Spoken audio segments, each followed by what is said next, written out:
In sharp contrast to the home, a charming, colonial-era farmhouse built in the 1780s, the car in the driveway was brand new and a Bugatti. Got any idea how much that costs? Asked Agent Yang, nodding at the sports car. Agent Price rolled her eyes.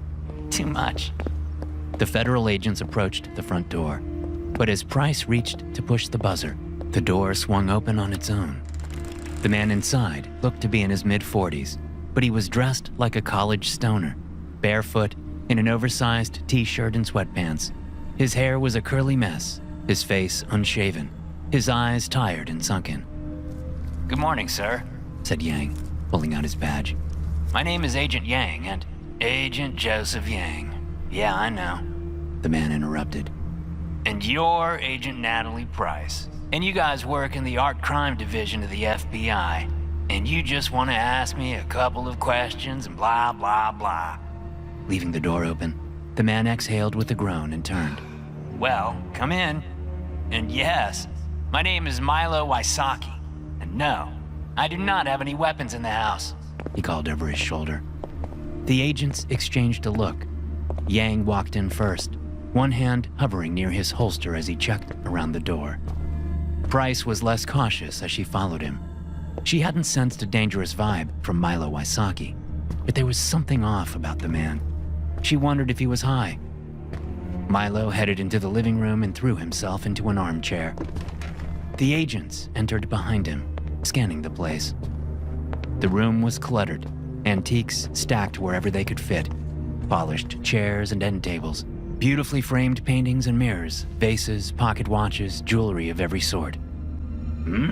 Mused Yang. Then he turned to Price. Well, you're the expert.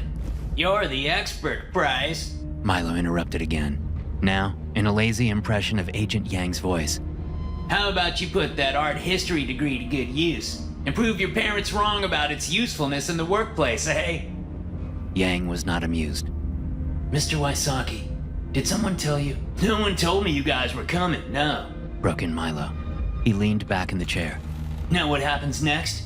Yang gets pissed. Price thinks it's all kind of funny. If I offer you something to drink, I might actually learn that you both like Diet Coke. And then... He sighed and pointed at the antiques around them. When we get to discussing my collection here, Price will say that it doesn't take an expert to see that everything in this room is a fake. Yang looked at his partner. Do you know what he's talking about? Price kept her gaze on Milo. Are they fakes? Milo shook his head. No, but you'll be right when you say they look to be in too good of condition to come from the period. You make a lot of astute observations, Natalie. Yang stepped forward, puffing out his chest so that his tie swung. Just what kind of game are you playing here? Milo slouched in the chair. It's not a game, man. Actually, it is like a game. Like a level I just can't seem to beat. Stop talking in riddles. Do you know why we're here? Dude, are you really gonna make me say it all again? Groaning, Milo looked at them with his exhausted eyes. Fine. Until a few months ago, I was a nobody. A wannabe antiquities dealer with a shitty rating on eBay. One day, I showed up at Christie's auction house down in New York with the trunk of my car filled with priceless colonial-era treasures, which I claimed to have acquired at various garage sales. They were hesitant, but everything checked out as legit.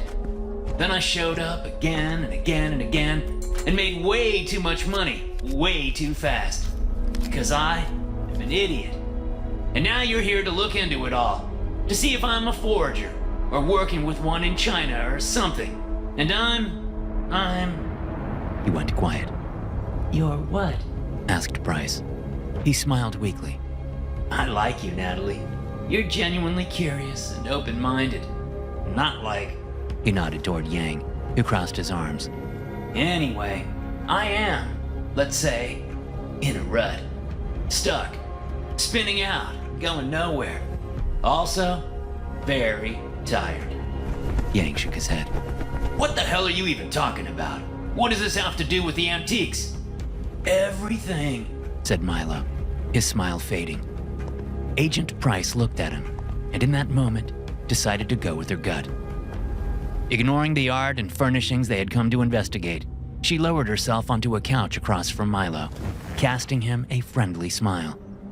Yang rolled his eyes and picked up a golden pocket watch from a nearby shelf, squinting at it skeptically. I think you have something you want to tell me, Milo. What is it? Milo looked on the edge of tears. Just tell you? Just like that? I haven't tried that yet. Honesty is dangerous. So are lies. Milo ran a hand through his shaggy curls. His roots were going gray. If I tell you the truth, I don't know what'll happen next. Well, you better start talking, Wysocki, Barked Yang. We're federal agents and far from home. Price leaned forward. Ignore Joe here. He's having a tough day. Oh, I know. He's got hemorrhoids. Furious color came into Yang's face. Who told you that? Milo shrugged. You did. What the hell does... When? Now. Well, another now. I mean, it's confusing. Too confusing for me. I'm not very smart. Really? Asked Price. Obviously. I used to think I was at least. I don't know. Lucky? But now, I think I'd use a different word. An opposite word. Unlucky. Offered Yang with a sneer. Cursed. Answered Milo, looking back at Price. It all started in 2020. I had just bought this place. Then COVID happened. And I had a lot of time on my hands, so I started doing some renovations. Nothing crazy, just DIY changes here and there. That's when I found it. What did you find, Milo? On the armrests of his chair, Milo's hands balled into fists. The door. What door? Asked Yang. The one I always run to, throw open, and dash inside. Whenever our conversation here makes me too nervous, like it's starting to now. Yang opened his mouth to shout again, but Price held up a hand. How did you find this door, Milo? Milo was very still for a few seconds. Then he exhaled and relaxed his hands. By accident. I was moving a ladder, and I chipped the plaster in the back corner of the kitchen wall, and I saw part of the door. The door was hidden under plaster? Yeah, it was weird, especially since that's an outer wall, and there's no door there on the outside. Anyway, I pulled away all the plaster and I just opened the door.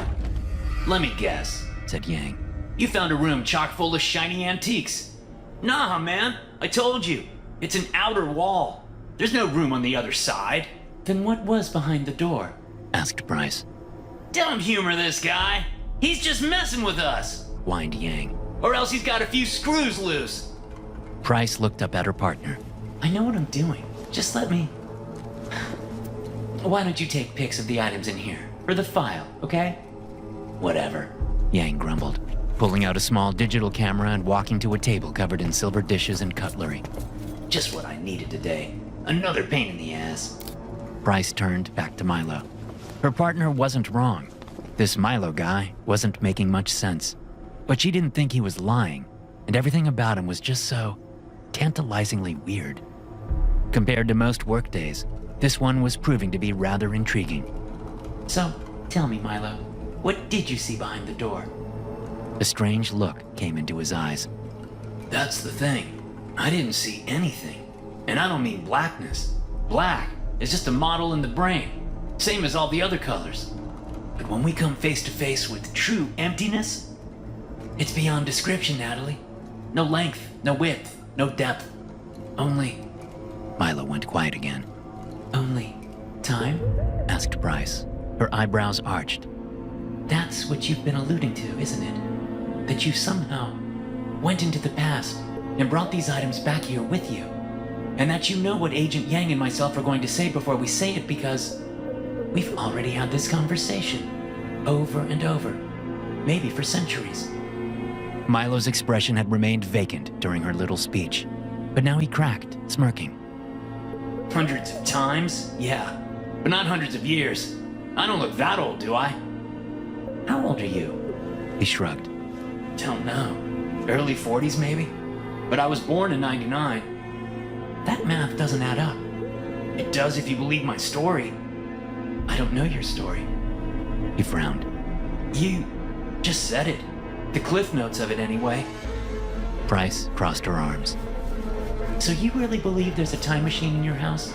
Across the room, Yang let out a derisive laugh. Not a machine, no. Said Milo, leaning forward. A gateway. I don't know where it came from. Maybe it was made by an ancient witch, or, I don't know, caused by an accident of some Nikola Tesla type's experiment gone wrong. Or maybe it's naturally occurring. Something someone found and sealed away because it's dangerous. All I know is that when I step through it, I'm in the past. He sniffed a laugh. The first time it happened, I thought I was tripping balls. I went a little wild and somehow ended up snatching this lady's bonnet, I guess, and running across the field, being chased. And then I was back here, in the kitchen. And the bonnet? Reaching to a shelf above his chair, Milo grabbed something white and frilly and tossed it to Agent Price. She looked down at the old-fashioned bonnet, noting a burgundy stain on the lace. I could bring things back, see? So I started to, collect. I'd come back, sell the shit, go in again. But now it's gotten to now.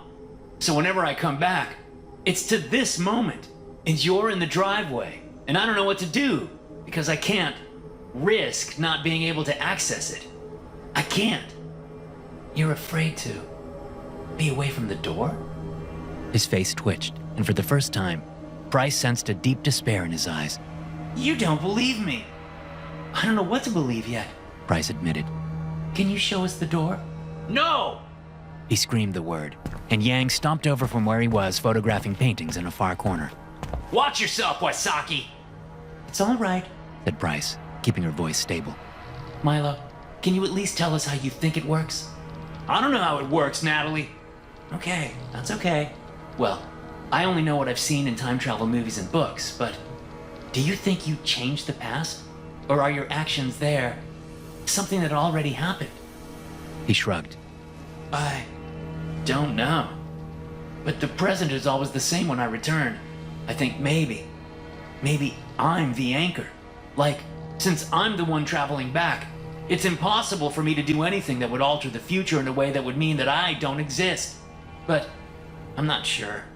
And anyway, it doesn't matter what we think, because whatever is going to happen, happens. Yang cleared his throat. Well, I think we've heard quite enough of this malarkey. Agent Price, why don't you... Milo moved fast, jumping up from the armchair and sprinting into the hall.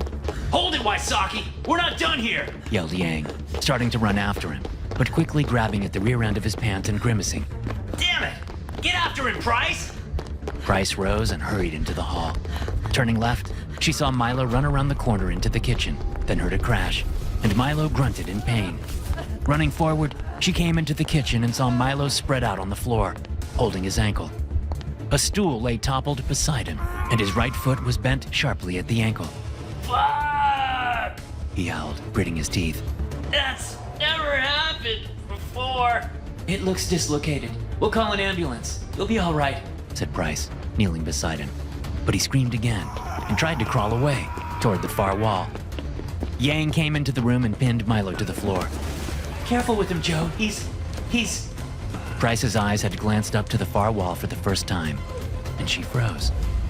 There, set among a shattered hole in the faded white plaster, was a small door of stained chestnut with a rusty handle. Price rose to her feet, her gaze locked on the door, and walked slowly toward it. Somehow, compelled or pulled like a magnet in her mind. No! You can't! It's mine! Screamed Milo, scrambling on the floor as Yang tried to restrain him. Tell him, Natalie! I need it! Price blinked, coming back to reality, and turned to look at him. It's like an addiction for you, isn't it? She asked. Why, Milo? Is it just the thrill of taking back the antiques? Milo finally stopped fighting and lay on his back, sweaty and wide-eyed, his wrists held by Agent Yang, his dislocated foot starting to turn purple. That's how it started, yeah. He whispered, bending his neck to look up at Price behind him. But once I realized what it meant, that I had this escape from consequences, this eraser for past deeds, Then the trips turned into something else. Ooh, yes. There were just so many temptations. She took a step backward, cocking her head. That bonnet you showed me, there was a stain on it. Was that blood? What have you been up to, Milo? Have you been spending your time? Tears came into his eyes, but not of sorrow. A look of madness, of lust and violence, and unbridled dark desires came over him. He grinned, his upside-down face twisting and contorting. Whatever I want. A chill went over Natalie Price, and she turned back to the wall, approached the old door, and twisted the knob. The door squeaked open, and she looked into the void beyond the doorframe, into that twisting tunnel of time. Oh, God, she said, paralyzed by wonder and fear and bliss. Oh, God. 2. Best left buried. A mighty spruce tree stands beside the Wolcott family home. It's an eastern hemlock, tall and broad, and 4 centuries old. And as the afternoon sun beats down, Gideon Wolcott scrapes pine needles off the ground beside the tree with his shovel and begins to dig. Again. His family is standing nearby, in the shade of the mighty hemlock, watching as he begins this 5th hole in their yard. Gideon's wife, Margot, is getting restless, but each time he looks up at her, she makes sure to smile encouragingly. Their 2 children, 16-year-old Draper and 14-year-old Francie, haven't smiled once. How long is this gonna take? Asks Draper, for the 100th time this afternoon. Not much longer, Gideon assures his son, tossing out another shovelful of dirt. This is the right spot. I'm sure of it. You fed that with the other 4 holes, complains Francie. The neon green braces on her teeth give the girl a bit of a lisp. Too bad we don't have a chronolopod. Then we could make the time go faster. Draper chuckles at this. There's no way they could afford new tech like that. But their mom says loudly, Guys, just let your dad do his thing. It's not my thing, Margot. Gideon grunts, wiping sweat from his forehead. This is a family activity. You kids were really excited about this when we buried it. I was in kindergarten, Shouts Draper. and Francie doesn't even remember doing it. It was 10 years ago. Well, that's the whole point of a time capsule, isn't it? Grumbles Gideon, struggling to contain his rising annoyance. His shovel hits a rock and vibrates painfully in his hands. He winces, and when he glances up at his family again, his breath catches in his throat. They are covered in blood, deep gashes on their scalps, their faces, their exposed arms. Their clothes are in tatters. Margot, Draper, and Francie have become 3 upright corpses, watching him with their cold, dead eyes. Gideon shudders and looks quickly at the ground. Dad? Asks Francie, a childish fear creeping into her voice. Gideon swallows, then sucks in a breath. He forces himself to smile and raises his face to them.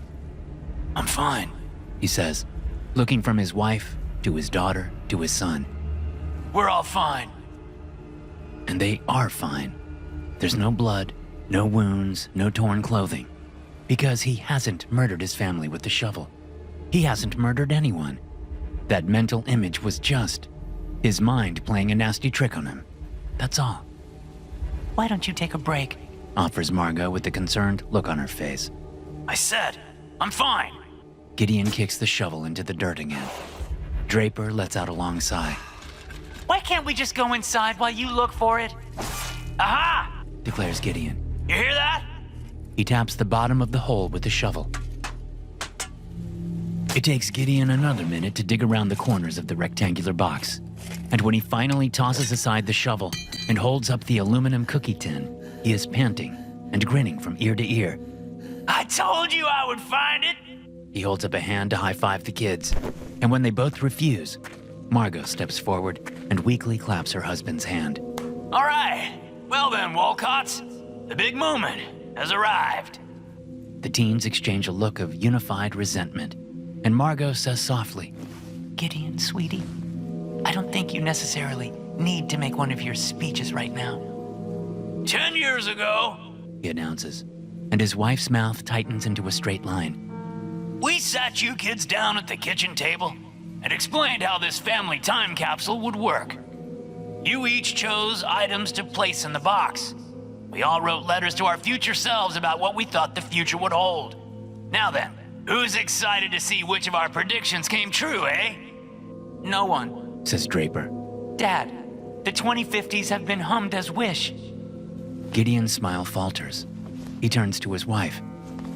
Does that mean good or bad? I really don't get Gen Gamma slang. It means boring. Says Francie. Now can we get this over with? The girl's words melt the glee off of her father's face. His brow furrows, his shoulders slump. He feels the elation of the moment slip away, leaving his mind dark and foggy and open to other thoughts. Margot takes the tin from her husband. I'll do it. Right then. Let's see what we got here. She pops it open, and the kids step forward to peer inside. Gideon watches them, standing next to the hole, his face beginning to twitch, as Margot pulls out folded letters, little stuffed animals, and assorted plastic toys, Wow. says Francie, looking at a paper. Apparently, 4-year-old me thought the future would look like crazy scribbles in pink and black crayon. How exciting! Gideon's head jerks. His toes curl in his shoes. He can feel, in his mind, the sensation of his muscles spasming into action, reaching to the ground, snatching up the shovel, Hey, cool! says Draper, taking the tin from his mom. I forgot I put Pokemon cards in here. This one might even be worth something now. That's nice, Drape. Says Margot, reading one of the letters. Gideon swallows and looks back at the ground. He can't help but hear the sound of the shovel as it swings through the air, the horrid crunch as its metal edge sinks into his wife's forehead, cleaving the skin, cracking the skull, sending bright red blood gushing down her face, and a hand lays on Gideon's arm, and he jerks backward with a gasp. When he looks up, he sees Margot standing in front of him, and both kids staring at him. Gideon, let's take a couple of deep breaths, okay? She tells him. I'm fine, dear. He lies, his gaze snapping down onto the shovel to make sure it's still there and not bloody in his hand as he fears. Sweetheart, I think you got excited about the capsule. And then with all the digging and attitudes, maybe you're just a bit overwhelmed? I'm not. He stammers, then he goes quiet. Well, maybe I'm overheated a bit. Okay. Margot holds up the letter in her hand. You want to hear what you wrote 10 years ago? He nods, trying to smile. She begins to read the letter, his words in her voice, all about their darling little children, growing up so fast, and the stress at work, and the noise of the construction of that new government facility across the street. Gideon sniffs a laugh. And I hope that a decade from now, She reads, our family will be just as close and loving as ever, and that I will have finally taken Margot on her dream vacation to Bora Bora, and that my condition will be better. She lowers the letter. That's sweet. We haven't gone to Bora Bora, Says Gideon weakly. and I'm not. You know, because people like me don't get better. Yes, they do. Margot tells him, stepping around the hole to embrace her husband. He hugs her back. They might never be cured, but they do get better. And you have gotten better. I've been hospitalized twice since I wrote that. That's 4 times less than the decade before. He holds his wife close, breathing in the scent of her hair. She's right. Outwardly, Gideon has managed to get better control of his purely obsessional, obsessive-compulsive disorder. But in his own mind, it is just as much an inescapable nightmare as ever. Pure O, as it is commonly referred to, is hell for those afflicted. Unlike conventional OCD, where inner fears manifest themselves in the form of outward rituals and repeated behaviors, pure O exists only in the mind, where unwanted and intrusive thoughts take hold and refuse to go away. In the tragic case of Gideon Walcott, it means he goes about his life overwhelmed by the feeling that he might, at any moment, snap and slaughter his beloved family.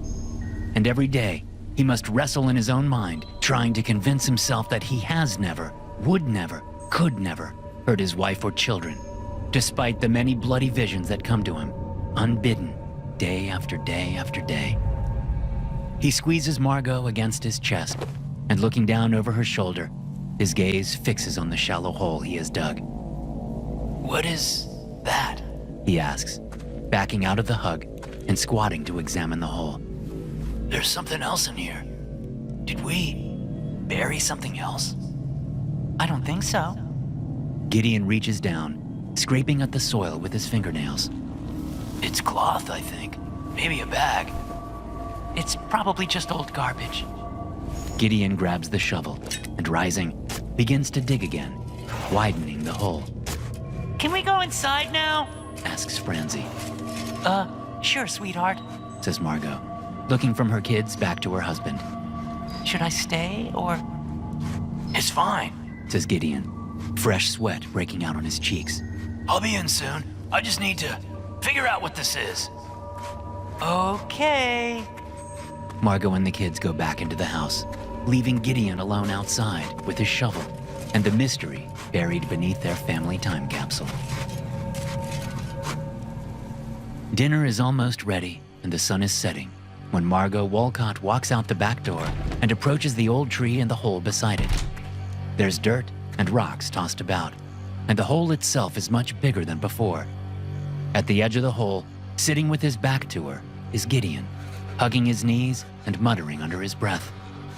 Margot steps closer, clearing her throat so as not to startle her husband, and looking down into the hole, she sees that he has dug out a dusty, burlap sack with what looks like several large round items inside it.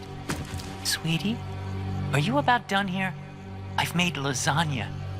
Gideon doesn't answer. He doesn't look at her. He is looking into the hole. Margot squats down, laying a hand gently on his shoulder. He blinks and turns to her. By the light of the setting sun, Margot sees the pain in her husband's bloodshot eyes. What's wrong? I am going to murder you, Margot. Margot flinches. What? Jesus! You know you shouldn't. Damn it, Gideon! You can't say stuff like that! And I'm going to murder Draper. Stop it! And I'm going to murder Francie. Stop it! Right now! Listen to me. We're gonna take 10 deep breaths, okay? And then repeat your mantra and... Look in the bag. Margot takes a sharp breath to steady herself. She won't start crying. She can't let herself. Not when he's like this. You're giving in to the thoughts, sweetheart. They're trying to trick you. But you're in the driver's seat, remember? You've got the wheel. You're in control, not them. Gideon, are you listening to me?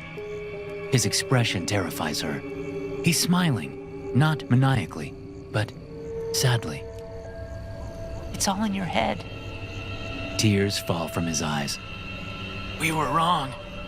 The doctors were wrong. My fears, Margot, they were never about some possible future tragedy. They've always been about the past. And the proof is in there. He raises one hand. His fingers are blistered and bleeding, and he points down at the burlap sack. Look, my darling, and behold, the inescapable. What is that supposed to? Sighing, Margot sits and swings her legs into the hole. She drops down. It's waist deep. She leans and fumbles at the burlap sack, looking for the opening, finds it, and pulls it open. What are... Oh, God! She lets go as if the cloth burns her fingers, scrunching up her face in disgust. Holy shit! But, I mean, they must be Halloween decorations or something. Ugh! They're not. Gideon whispers. They are real, Margot. 3 human skulls. Margot shudders. Oh, God. This is all we need. Well, help me climb out of here. I need to take the lasagna out of the oven. Then, I guess we will call the police. Or maybe a museum. They look hundreds of years old. She reaches up a hand, waiting for Gideon to help her. But her husband doesn't move. The red sun is reflecting in his eyes, like flames. You didn't look at them carefully, he tells her. The smaller of the 3 skulls. It has braces on its teeth. Neon green braces. Do you know what that means? Margot feels her blood go cold. Gideon, you're scaring me. It's our Francie. It's her head. Now her blood goes warm. Hot. Fiery hot. Francie is in the house, and I don't want to hear another word about... She is in the house, and she is in the bag. That's impossible! Is it? He stands, his knees popping, and turns to look out of their yard and across the street at the high wall topped with electric wires and the huge, windowless building behind it. Until 35 years ago, a charming, colonial-era farmhouse had stood in that spot. But now, the whole area is taken up by a mysterious government research facility. It must be the Institute, Says Gideon. You know what they say about that place? About what's in there? Margot stands in the hole, still red in the face and furious with him, but also scared. Because she knows her husband, and right now, he is acting like he's in control, and yet, the things he's saying? They say the government has a time machine in there. Or maybe a wormhole, and that's where all the new chronolotech comes from. They're playing with time. Oh, don't you start with that online conspiracy theory bullshit! But it must be how I do it. How I did it. Stop it! Can't you hear yourself? This is your illness, husband. It's just the dark thoughts again. Don't believe them. Don't listen to them, Gideon. Listen to me. He turns to her. The sunlight is fading. His face is his shadow. But you are dead, Margot Wolcott. I'm right here, damn it! She screams, and jumping up, she grabs the edge of the hole and tries to climb out. He steps toward her, leaning down, and she thinks he's going to take her hand and help. But he doesn't. He picks up the shovel instead. Gideon? Sweetheart, what are you doing? I am what I am, He says, raising the shovel over his head. No! You're not! She stammers, sliding backward into the hole again, her feet knocking against the sack so that the skulls inside jostle together. Gideon, you are the choices you make! He falters, the shovel wavering in his hands. And that darkness in your mind? It doesn't define you, sweetheart. We all have it. The potential for it, deep within us. We just have to learn to leave it buried. Do you understand? She stares up at her husband, silhouetted against the crimsons and violets of the dusky sky. I understand, Margot. She exhales, weak in the knees, But it's too late. and he swings the shovel. Don't hurt the children! It's always been too late. It's less than half an hour later, when the service radio in a patrol car nearby buzzes to life. 5040, we've got a 1018 at 202 Hancock Road. 10-4, dispatch. I'm on my way. What's the nature of the emergency? A girl at the home called 911. Claimed her older brother was freaking out. Pushed her into a closet and told her to hide. She heard screaming in the house. Some sort of fight. Possible 1062. 10-4 on that. I'm passing by the Institute now. Is the child still on the line? Negative. The call went dead. 1023, dispatch. Checking it out now. As the patrol car pulls into the driveway, its headlights shine across the yard, the hole, the towering pine, and the lovely home of the Wolcott family. The police officer puts the car in park, but before he can step out, he spots movement in the bushes around the house's corner. A man steps out into view, freezing in the headlights like a startled animal. What the hell? The man is filthy, dirt all over his clothes and in his hair. But that's not what's freaking out the cop. There's blood all down the man's front, and dripping from the burlap sack he holds in one hand, and from the hacksaw he holds in the other. Grabbing the radio and switching on the PA, the cop screams. Put down the weapon! Do not move! Outside, the man drops the saw, turns, and runs across the yard, and in front of the neighbor's house. The cop throws the car back into drive and jerks the wheel, pulling out of the driveway after the fleeing suspect. 1033, dispatch. I need backup now. And send an ambulance to 202. Ahead of him, the suspect is running wildly, the bloody sack in his hands bouncing against his legs as he sprints across the street and into the grassy strip beside the Institute's wall. The cop pulls his car off the road, bouncing over the grass. He's just pulling up on the suspect when hidden doors in the wall pop open and 4 soldiers in full tactical gear and assault rifles emerge. Jesus! Curses the cop, slamming on the brakes to stop from hitting them. Grabbing his sidearm, he throws open the door. What the hell are you guys doing? I'm a cop! U.S. Continuum Guard, sir! Screams the soldier in front. This is not your jurisdiction! Panicking, the cop sees more movement beyond the soldiers and points. Just look behind you, you fucking idiots! My suspect just slipped right through that hidden door you came out of! He's inside your fucking institute!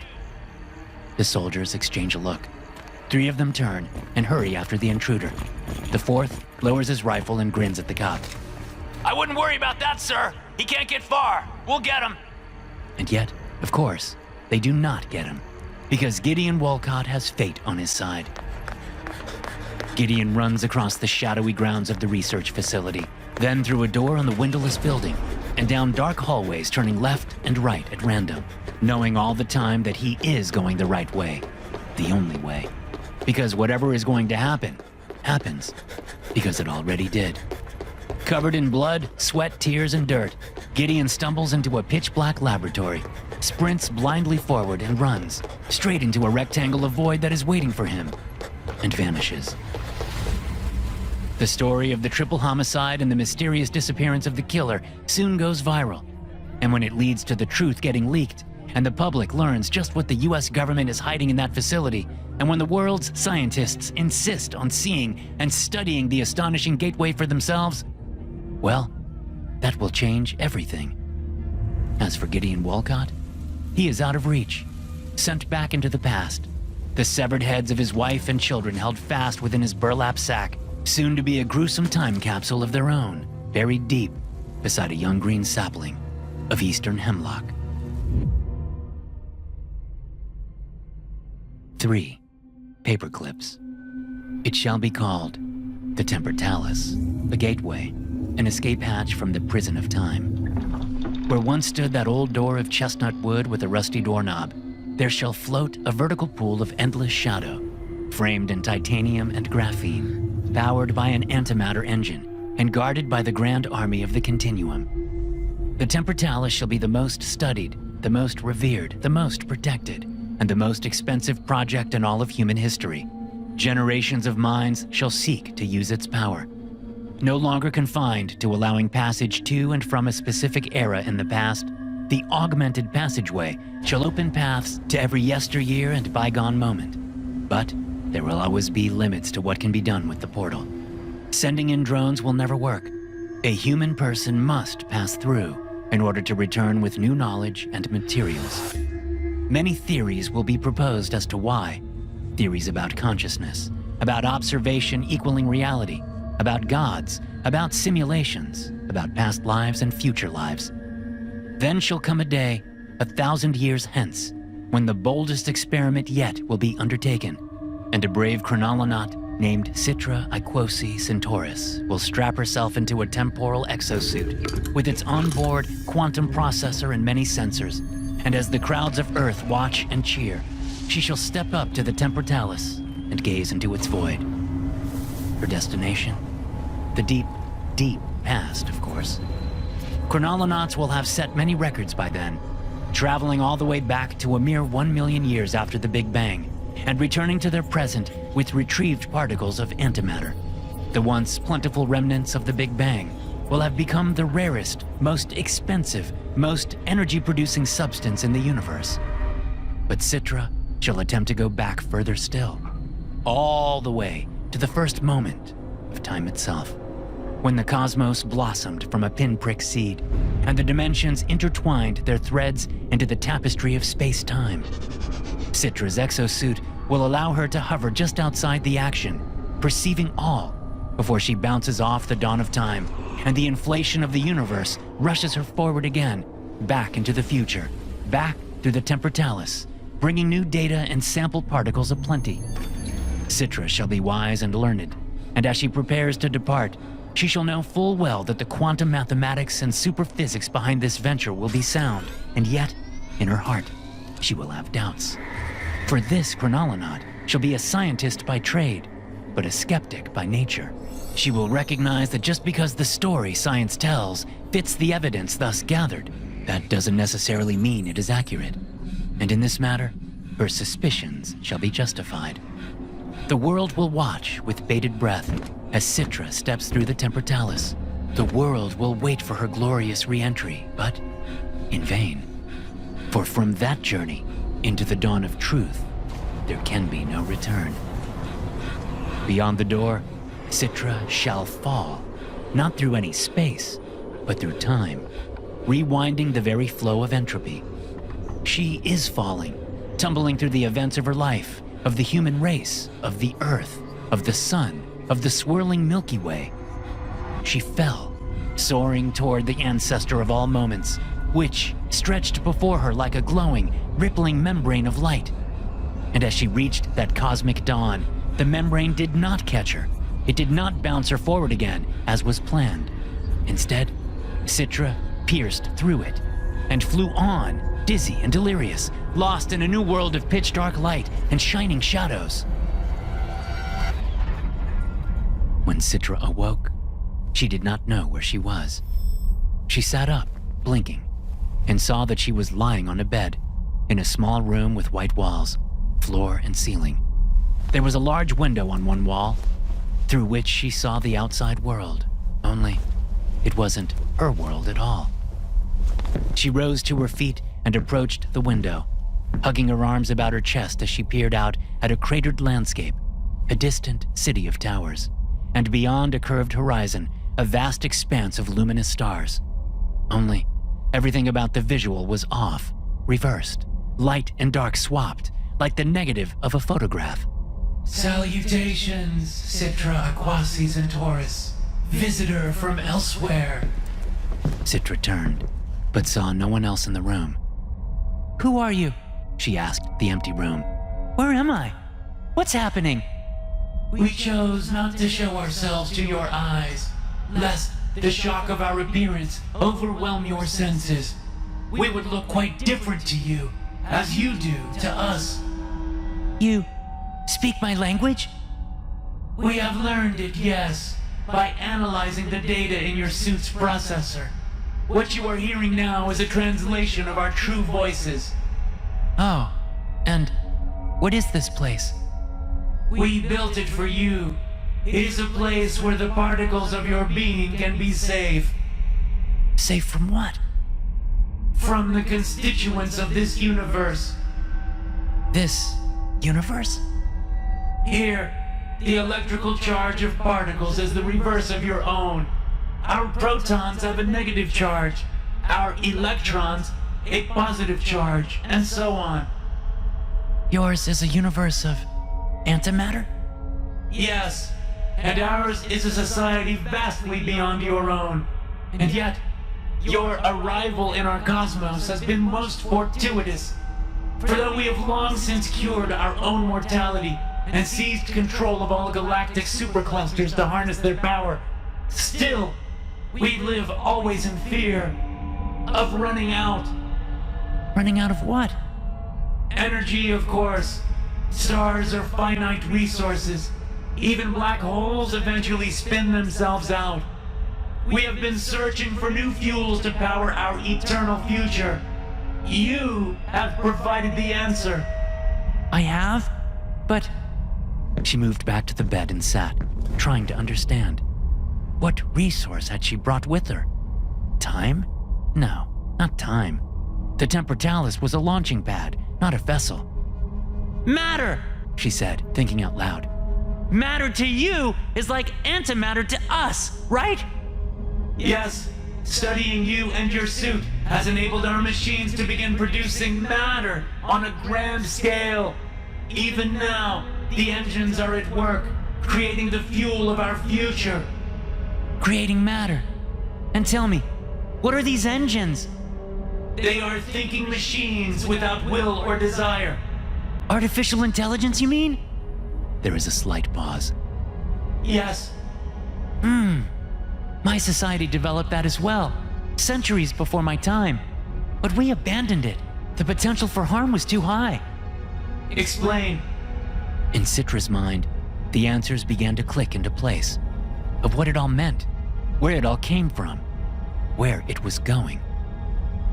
Rising from the bed, she approached the window and peered outside, a twinkle in her eyes. I don't think I came from elsewhere. I think I came from elsewhen.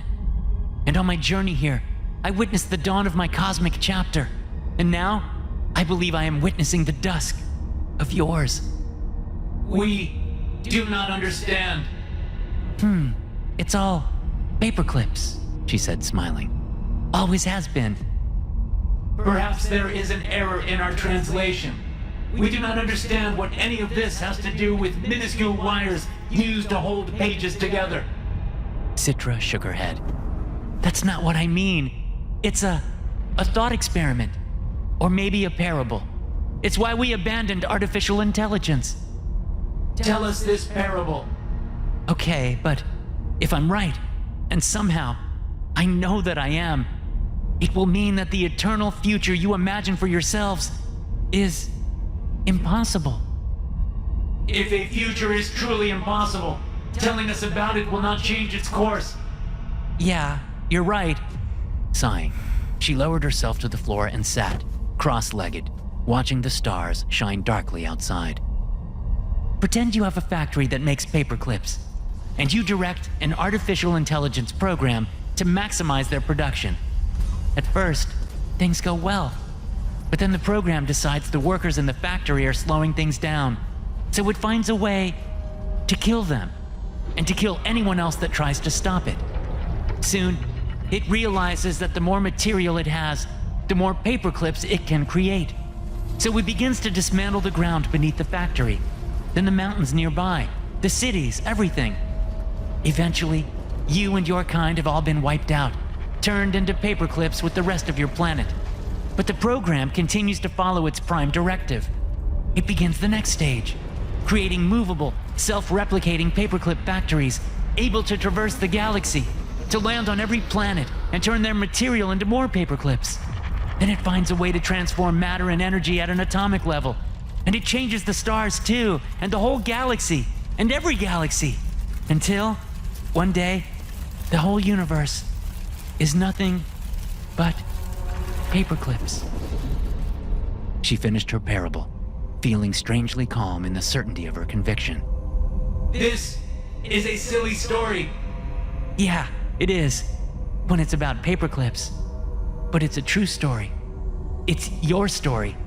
And this is how it starts. For even now, your machines are manufacturing the very matter that my body will one day grow from. The particles your engines produce in your greed for eternal existence will eventually be so plentiful that their charges will clash with the antimatter around them. And in that epic battle of physics, matter shall prevail. You and your cosmos will be erased, rewritten into mine. She nods to herself. So then, there never was any Big Bang, only a big swap. Antimatter for matter, light for dark, your world for mine, until I step through the temportalis and it all begins again. This is illogical. How would this model of the universe have originated? With the temportalis, she whispers, tears of joyous realization coming to her eyes. It must be the root of all things, all chapters, all storylines. It is the center of infinity, a mindless, desireless, unconscious engine that powers the eternal cycle.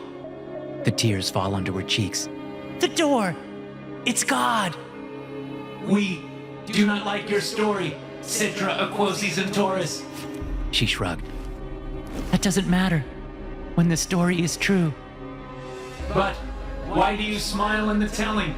If accurate, this means we shall all perish, yourself included. Oh yes, I will die, and I will be born anew. The chronolonaut gazed into the brightness outside the window, waiting on the edge of that mighty storm of cosmic transformation. For so it was, and so it is, and so it shall be again, one day, long